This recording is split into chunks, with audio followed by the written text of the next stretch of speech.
त्यांच्याविषयी पैसे मतदारसंघ त्यांच्याकडे सुपूर्द केले आणि निवडले जाणार याचं वाचन तुमच्यापुढे केले.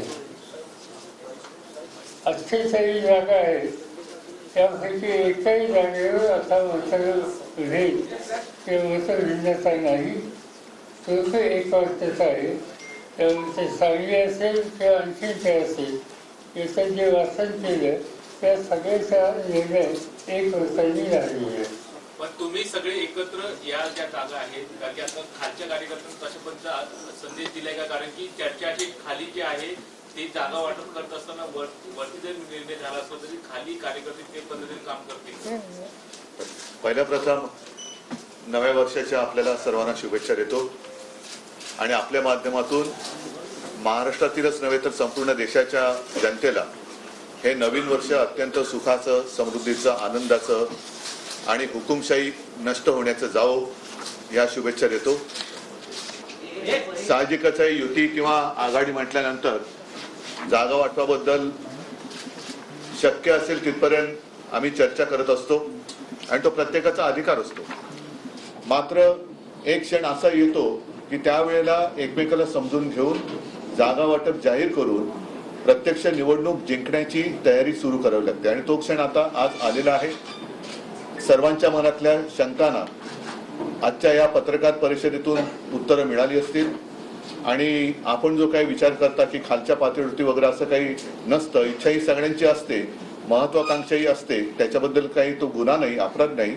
मात्र परत सांगतो की जिंकण्याचं एक मोठं उद्दिष्ट डोळ्यासमोर ठेवल्यानंतर एका क्षणानंतर या सगळ्या महत्वाकांक्षांना आणि इच्छेला आवर घालून आपण कशासाठी आणि कोणासाठी लढतोय ते डोळ्यासमोर ठेवून लढावं लागतं आणि जिंकावं लागतं. म्हणून आता कोणाच्याही मनात कोणतेही प्रश्न राहिलेले नाहीत.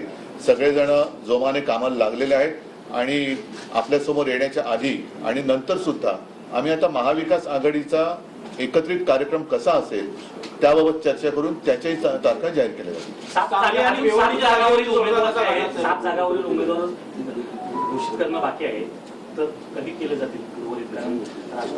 राष्ट्रवादी आणि काँग्रेस आता शिवसेना ज्या 21 जागा लढते त्या 21 मी उमेदवार जाहीर केलेले आहेत. काँग्रेस आणि राष्ट्रवादी त्यांना ज्या वेळेला वाटेल 1-2 दिवसात ते जाहीर करतील.